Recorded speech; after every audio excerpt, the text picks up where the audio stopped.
ನಮಸ್ಕಾರ ಎಲ್ಲರಿಗೂ, ನನ್ನ ಚಾನಲ್ಗೆ ಸ್ವಾಗತ. ನಾವು ಇವಾಗ ಒಂದು ದೇವಸ್ಥಾನಕ್ಕೆ ಹೊಂಟೇವ್ರಿ. ಆ ದೇವಸ್ಥಾನ ಬಂದ್ಬಿಟ್ಟು ದೊಡ್ಡ ಗುಡ್ಡ ಅದರಿ. ಆ ಗುಡ್ಡದಾಗ ಅದು ದೇವಸ್ಥಾನ ಐತ್ರಿಪ್ಪ. ಭಾಳ ಸಿಂಪಲ್ ಆಗಿರೋ ದೇವಸ್ಥಾನ ಇದಿರೋದು ಬೆಳಗಾಂ ಸೆಂಟರು, ಅದು ಚೆನ್ನಮ್ಮ ಸರ್ಕಲಿಂದ 10 ಕಿಲೋಮೀಟರ್ ಐತ್ರಿಪ್ಪ. ಆಮೇಲೆ ಹಂಗೆ ನೋಡಿದರೆ ಇದು ಕನಬರ್ಗಿ, ಬೆಳಗಾಂ ಕನಬರ್ಗಿ ಹತ್ತಿರ ಈ ಟೆಂಪಲ್ ಐತಿ. ಈ ಟೆಂಪಲ್ ಹೆಸರು ಬಂದ್ಬಿಟ್ಟು ಸಿದ್ದೇಶ್ವರ ಟೆಂಪಲ್ ಅಂದರೆ ಏನಪ್ಪ, ಸಿದ್ದೇಶ್ವರರವರು ಇಲ್ಲಿ ಬಂದು ಯೋಗ ತಪ ಮಾಡಿದಾರೆ ಅಂತಾರೆ ಅಲ್ಲ, ಇದು ಶಿವಲಿಂಗನ ಟೆಂಪಲ್ ಐತ್ರಿ, ಅಂದ್ರೆ ನಮ್ಮ ಶಿವನ ಟೆಂಪಲ್ಲು. ಸೊ ಇಲ್ಲಿ ಅಂತೂ ಭಾಳ ಚಂದ ಅದ ರೀ, ಗ್ರೀನ್ರಿ ಆಗಿದೆ. ಸೊ ಒಬ್ಬರು ಹೇಳಿದ್ದು ನಂಗೆ ಸಜೆಸ್ಟ್ ಮಾಡಿದ್ರು ಇಲ್ಲಿ, ಅದಕ್ಕಾಗಿ ನಾನು ಇಲ್ಲಿ ಬಂದಿದ್ದೆ. ಹಾಗೆ ಇದು ಗುಡ್ಡ ಇದ್ದು ನೋಡಿ ನನಗೆ ತುಂಬ ಇಷ್ಟ ಆತ್ರಿ. ಯಾಕಂದ್ರೆ ಈ ಮನ್ಸೂನ್ ಸೀಸನಿಗಂತೂ ಸೂಪರಾಗಿ ಕಾಣಕತ್ತಿತ್ತು ರೀ ಅದು. ಮತ್ತು ಕಲರ್ಫುಲ್ಲಾಗಿತ್ತು ರೀ, ಮತ್ತು ಅಷ್ಟು ನೀಟಾಗಿತ್ತು, ಅಷ್ಟು ಕ್ಲೀನಾಗಿತ್ತು. ದೇವಸ್ಥಾನ ನೋಡಿದ ಕೂಡಲೇ ತುಂಬ ಪ್ರೀತಿ ಬರೋಂಗಿತ್ತು. ಹಾಗೆ ನೀವು 1 ಡೇ ಟ್ರಿಪ್ ಏನಾರ ಪ್ಲ್ಯಾನ್ ಮಾಡೋದಿದ್ರೆ ಇಲ್ಲಿ ಬರ್ಬೋದು. ಹಾಗೆ ಮಕ್ಕಳಿಗೆ ಆಟ ಆಡೋಕ್ಕೂ ಇಲ್ಲಿ ಸಣ್ಣದಾಗಿ ಪಾರ್ಕ್ ಮಾಡ್ಯಾರ್ರಿ. ಮತ್ತು ಮಕ್ಕಳನ್ನ ಕರ್ಕೊಂಬಂದ್ರು ಅಲ್ಲಿ ಆಟ ಆಡಿಸ್ಬೋದು ರೀ ನೀವು. ಮೊದಲಕ್ಕೆ ಎಂಟರ್ ಆಗ್ಬೇಕಂದ್ರೆ ಒಂದು ತುಳಸಿ ಕಟ್ಟಿ, ಹಾಗೆ ಅಲ್ಲಿ ವೆಂಕಟೇಶ್ವರದ ಒಂದು ಮೂರ್ತಿ ಮಾಡಿದಾರೆ ರೀ. ಮೊದಲಕ್ಕೆ ಇಲ್ಲಿ ನಮಸ್ಕಾರ ಮಾಡಿಬಿಟ್ಟು ನಾವು ಮೇಲೆ ಹತ್ತಿ ಹೋಗ್ಬೇಕು. ಹತ್ಲಿಕ್ಕಂದ್ರೆ ಒಂದು 50 ಮೆಟ್ಲ ಅದಾವ್ರಿ.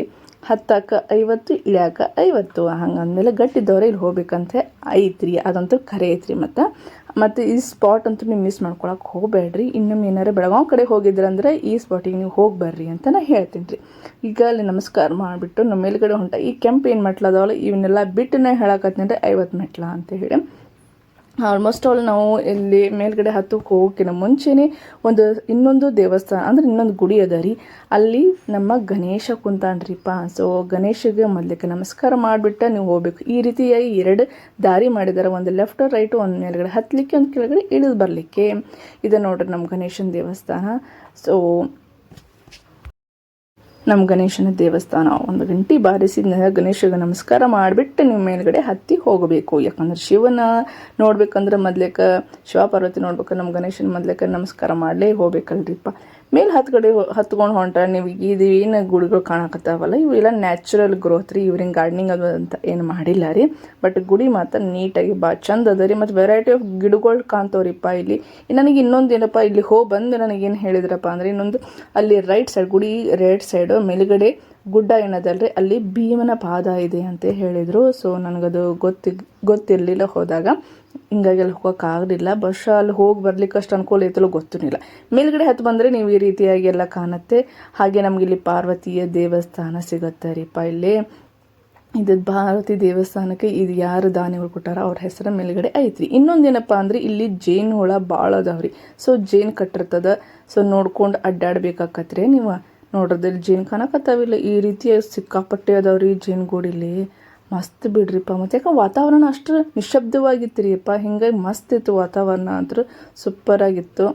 ಮೇಲ್ಗಡೆ ಹೋದಂಗೆ ನಿಮಗೆ ಇನ್ನೂ ಒಂದು ದೇವಸ್ಥಾನ ಸಿಗುತ್ತೆ. ಆ್ಯಕ್ಚುಲಿ ಅದು ಸಣ್ಣ ಸಣ್ಣ ಗುಡಿಗಳು ಅಂಥೇಳಿ ಮಾಡ್ಯಾರ್ರಿ ಇಲ್ಲಿ ಭಾಳ. ನಾವು ಇಲ್ಲಿ ನಮಸ್ಕಾರ ಮಾಡಿಬಿಟ್ಟು ಮೇಲ್ಗಡೆ ಹೋಗುವಾಗ ಒಂದು ಪಾದ ಸಿಗುತ್ತೆ. ಸೊ ಆ ಪಾದಕ್ಕೆ ನಾವು ನಮಸ್ಕಾರ ಮಾಡಿಬಿಟ್ಟು ನಾವು ಮೇಲ್ಗಡೆ ಹೋಗಬೇಕಾಗತ್ತೆ. ಈ ಪಾದ ಕೂಡ ಇಲ್ಲಿ ಪಾದದ ಅಷ್ಟೊಂದು ನನಗೆ ಐಡಿಯಾ ಇಲ್ಲ ರೀ. ಬಟ್ ದೇವಸ್ಥಾನ ಅಂದ್ಕೊಂಡು ನಮ್ಮದು ಪಾದ ಇರಲೇಬೇಕಲ್ಲ ಅಂಥೇಳಿ ಸೊ ನಮಸ್ಕಾರ ಮಾಡಿದೆ. ಆಮೇಲೆ ಇಲ್ಲಿ ಮೇಲ್ಗಡೆ ಹೋದಾಗ ನಿಮ್ಗೆ ಹನುಮಂತಂದು ಒಂದು ಗುಡಿ ಸಿಗುತ್ತೆ. ಇದು ನೋಡ್ರಿ ಹನುಮಪ್ಪನ ಗುಡಿ ರೀಪ್ಪ. ಒಳಗೆ ಹೋಗಿ ಹನುಮಪ್ಪಗೆ ಒಬ್ಬರು ಹೋಗುವಷ್ಟು ಜಾಗ ರೀ, ಜಾಸ್ತಿ ಅದು ಹಂಗೆ 4 ಮಂದಿಗೆ ಹೋಗಿ ಹೊರ ಬರೋ ಅಷ್ಟು ಇಲ್ಲ. ಸಣ್ಣದಾಗಿ ಸಣ್ಣ ಪ್ರಮಾಣದಾಗ ಪೂಜೆ ಎಲ್ಲ ಮಾಡಿದ್ದರ್ರಿ. ಸೊ ಹಿಂಗೆ ಒಬ್ಬರ ಒಳಗಡೆ ಹೋಗಿ ಆಂಜನೇಯನ ನಮಸ್ಕಾರ ಮಾಡಿ ಬರ್ಬೇಕ್ರಿ. ನೋಡಿದ ಮೆಟ್ಲ ಮೇಲೆಲ್ಲ ನೀರು ಬಿದ್ದದ, ನಿಮ್ಗೆ ಗೊತ್ತಾಗುತ್ತಲ್ಲ, ಈ ರೈನಿ ಸೀಸನ್ದಾಗ ನೀರು ಬಿದ್ದಿರ್ತದ ಅಂದಮೇಲೆ ಹುಷಾರಾಗಿ ನಡ್ಕೊತ ಹೋಗ್ಬೇಕಾಗುತ್ತೆ. ಇದು ನೋಡ್ರಿ ಪಕ್ಕದಲ್ಲಿ ರೈಟ್ ಸೈಡ್ ಏನು ಕಾಣತ್ತದ, ಇದು ಗುಡ್ಡ ರೀಪ. ಇದು ಪೂರ ನೋಡ್ರಿ ನೀರು ಹಂಗೆ ತಟ ಅಂತ ಬೀಳಾಕತ್ತಾವ. ನೀರು ಹರಿದು ಹೋಗಾಕ ಸಣ್ಣದಾಗಿ ಒಂದು ದಾರಿ ಮಾಡಿದ್ದಾರೆ ಅವರು. ಕರೆ ಆದರೂ ಮಳೆ ಎಲ್ಲ ಹೇಳಕ್ಕೆ ಬರೋಲ್ಲ ರೀಪ. ಎಲ್ಲ ಕಡೆ ನೀರು ಬಿದ್ದಿರ್ತದ. ಮತ್ತು ನೀರಿಂದು ಇಲ್ಲಿ ತಂಪು ವಾತಾವರಣ ನೋಡಿ ನನಗೆ ತುಂಬಾ ಇಷ್ಟ ಆತ್ರಿ. ಯಾಕೆ ಮೇಲ್ಗಡೆ ಹೋದಂಗೆ ನಿಮ್ಗೆ ಅಷ್ಟು ಚಂದ ಗ್ರೀನ್ರಿಯಾಗಿ ಕಾಣುತ್ತೆ, ಎಷ್ಟು ಮಸ್ತ್ ಕಾಣುತ್ತೆ. ಹಾಗೆ ಇನ್ನೊಂದು ಏನು ಗೊತ್ತಾ, ಇಲ್ಲಿ ಮೇಲ್ಗಡೆ ಹತ್ತು ಹೋದರೆ ಈ ಗುಡ್ಡದಲ್ಲಿ 3 ಏರಿಯಾ ಕಾಣಿಸ್ತಾವ್ರಿ ಬೆಳಗಾವಿಯಿಂದ. ಒಂದು ಯಲ್ಲೂರು ಏರಿಯಾ, ಹಾಗೆ ಒಂದು ಕಾಕ್ತಿ ಅಂತೆ, ಇನ್ನೊಂದು ಐ ಥಿಂಕ್ ತಲ್ಲೂರು ಅಂತ ಹೇಳಿದರು. ಸೊ ಅದು ಕೂಡ ಕಾಣಿಸುತ್ತೆ ಅಂತ ಹೇಳಿದ್ರು ಇಲ್ಲಿ. ಮತ್ತು ಇಲ್ಲಿ ನೋಡ್ರದ್ದು ಹೆಂಗೆ ಬೇರಿಂದ ನೀರು ಹೆಂಗೆ ತಟ ತಟ ಅಂತ ಬೀಳ್ತಾ ಇದೆ ಅಂತ ಹೇಳಿ ಮಸ್ತ್ ಅನಿಸ್ತತ್ರಿಪ್ಪ ನೋಡೋಕೆ. ಇಲ್ಲಿ ಫೋಟೋ ಶೂಟು ಮಸ್ತ್ ಐತ್ರಿ. ಮತ್ತು ಪ್ರೀ ವೆಡ್ಡಿಂಗ್ ಶೂಟ್ ಏನಾರ ಮಾಡ್ಕೊಳ್ಳೋ ಐಡಿಯಾ ಇದ್ರೆ ನೀವು ಈ ದೇವಸ್ಥಾನಕ್ಕೆ ಬಂದ್ರಂತೂ ಸೂಪರ್ ಆಗೈತ್ರಿಪ್ಪ. ಇಲ್ಲಿ ಈಗ ನೋಡಿ ನಿಮ್ಗೇನು ಕಾಣಿಸ್ತಾ ಇದೆ ಅಲ್ಲ, ಇವಾಗ ಎಕ್ಸ್ಟೆಂಡ್ ಇದಾಗಿರೋ ಗೋಪುರ ಇದು ಎಕ್ಸ್ಟೆಂಡ್ ಮಾಡಿರೋದು. ಯಾಕಂದರೆ ಬಂದಿರೋ ಜನಗಳಿಗೆ ಇಲ್ಲಿ ಒಳಗಡೆ ಹೋಗಿ ಮತ್ತು ವಾಪಸ್ ಬರಬೇಕಂದ್ರೆ ಸ್ವಲ್ಪ ಮೇಲ್ಗಡೆ ಹೋದಲ್ಲಿ ಗದ್ದಲಾಗುತ್ತೆ, ಒಂದು 5 ನಿಮಿಷ ಕೂಡಬೇಕು ಅಂತಂದರೆ. ಸೊ ಈ ರೀತಿಯಾಗಿ ಅವ್ರು ಎಕ್ಸ್ಟೆಂಡ್ ಆಗಿ ಮಾಡಿರುವಂಥ ಬಿಲ್ಡಿಂಗ್ ಅದು. ಇದೇನು ನಾವು ಒಳಗಡೆ ಎಂಟ್ರ್ ಆಗ್ಲಿಕ್ಕತ್ತಂದ್ರೆ ಇದು ಕಲ್ಲದಲ್ಲೇ ಇರೋದು, ಅಂದರೆ ಗುಡ್ಡದ ಪಾರ್ಟ ರೀಪ. ಸೊ ಒಳಗಡೆ ಎಂಟ್ರ್ ಆದಮೇಲೆ ಒಂದು ಸೈಡಿಂದ ನೀವು ಹೋಗಬೇಕು, ಇನ್ನೊಂದು ಸೈಡಿಂದ ಎಕ್ಸಿಟ್ ಆಗಬೇಕು ಅಂಥೇಳಿ ಆ ರೀತಿಯ ಮಾಡಿದ್ದಾರೆ. ಮತ್ತು ಒಳಗೆ ದಾಟಿ ಹೋಗ್ಬೇಕಂದ್ರೆ ನೋಡ್ರದೆ ಇದು ಸಣ್ಣದ ರೀಪ, ಮತ್ತು ಬಗ್ಗೆ ಹೋಗ್ಬೇಕ್ರಿಪ್ಪ. ನಮ್ಮ ಹೈಟಿನಷ್ಟು ಎತ್ತರವಾಗಿ ಮಾಡಿಲ್ಲ. ಮತ್ತು ಇನ್ನೊಂದು ಏನಪ್ಪ ಅಂದರೆ ಇಲ್ಲಿ ಭಕ್ತಾದಿಗಳಿಗಿಂತಲೂ ಬೇರೆಯವರು ಜಾಸ್ತಿ ಇದ್ದರಿಪ್ಪ. ಅದ್ರ ಬಗ್ಗೆ ನಾನು ಮುಂದೆ ಹೇಳ್ತೀನಿ ವಿಡಿಯೋದಾಗೆ. ಇವಾಗ ನೋಡ್ರಿ ನಾವು ಒಳಗಡೆ ಈ ರೀತಿಯಾಗಿ ಬಗ್ಗೆ ಒಳಗಡೆ ಹೋದರೆ ನಿಮಗೆ ಕೂತ್ಕೊಂಡು ಧ್ಯಾನ ಮಾಡೋಕ್ಕೂ ಕೂಡ ಇಷ್ಟು ಅನುಕೂಲವಾಗಿ ಐತ್ರಿ. ಇದು ಗುಡ್ಡ ಅಂತೂ ಹಿಂಗೆ ಬೆಟ್ಟ ನೋಡಿದ್ರಲ್ಲ, ಸೊ ಹಿಂಗೆ ಒಂಥರ ಗುಹೆ ಗತೆ ಇದೆ. ಸೊ ಗುಹೆ ಅಂದ್ಕೊಂಡು ನಮ್ಗೆ ಭಾಳ ಶಾಂತವಾಗಿರುತ್ತೆ ಅಲ್ರಿ. ಸೊ ಆ ರೀತಿಯ ಶಾಂತವಾಗಿತ್ತು. ಇದು ನೋಡ್ರಿ ನಮ್ದು ಶಿವಲಿಂಗು. ಸೊ ಇದು ಸಿದ್ದೇಶ್ವರ ಶಿವಲಿಂಗ ರೀಪ. ಸೊ ಈ ಟೆಂಪಲ್ಗೆ ನೀವು ಹೋದ್ರೆ ಇಲ್ಲಿ ಭೇಟಿ ಆಗೋದನ್ನ ಮಾತ್ರ ನೀವು ಮರಲಿಕ್ಕೆ ಹೋಗಬೇಡ್ರಿ. ಬೆಳಗಾವಿಗೆ ಹೋದರೆ ನೀವು ಯಾವ್ಯಾವ ವಿಸಿಟಿಂಗ್ ಪ್ಲೇಸ್ ಅದ ಅದರೊಳಗೆ ಈ ಟೆಂಪಲ್ನು ಕೂಡ ನಿಮ್ಮ ಲಿಸ್ಟ್ ಒಳಗೆ ಆ್ಯಡ್ ಮಾಡ್ಕೋರಿ. ಸೊ ನಿಮ್ಮ ಮೇಲುಗಡೆ ಹತ್ತು ಬಂದರೆ ನಮಗೆ ನಮ್ಮ ಶಿವನ ದರ್ಶನ ಆಗುತ್ತೆ.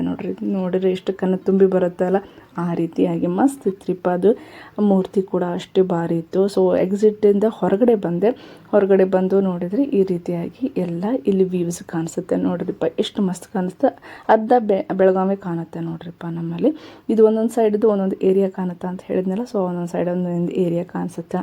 ಮತ್ತು ಇಲ್ಲಿ ಶಿವ ಪಾರ್ವತಿ ಹಾಗೆ ಗಣೇಶ ಹಾಗೆ ಷಣ್ಮುಖ ಅಲ್ಲದೆ ಸಿಂಹನು ಮಾಡಿದ್ದಾರೆ, ಅಲ್ಲದೆ ಆಕಳ ಕೂಡ ಎಲ್ಲ ರೀತಿಯಾಗಿ ಇಲ್ಲಿ ಮೂರ್ತಿನ ಪೂರ್ತಿಯಾಗಿ ಕೆತ್ತನೆ ಮಾಡಿದ್ದಾರೆ. ಇದು ಸಲ್ಮುರಿ ಕಲ್ಲು ಅಂದರೆ ಮಾರ್ಬಲ್ ಕಲ್ಲು ರೀ. ಪಾಸು ಮಾರ್ಬಲ್ ಕಲ್ಲು ಮೇಲ್ಗಡೆಯಿಂದ ನಿಂತು ನೋಡಿದ್ರೆ ಈ ರೀತಿಯಾಗಿ ಕಾಣಿಸುತ್ತೆ ವ್ಯೂ.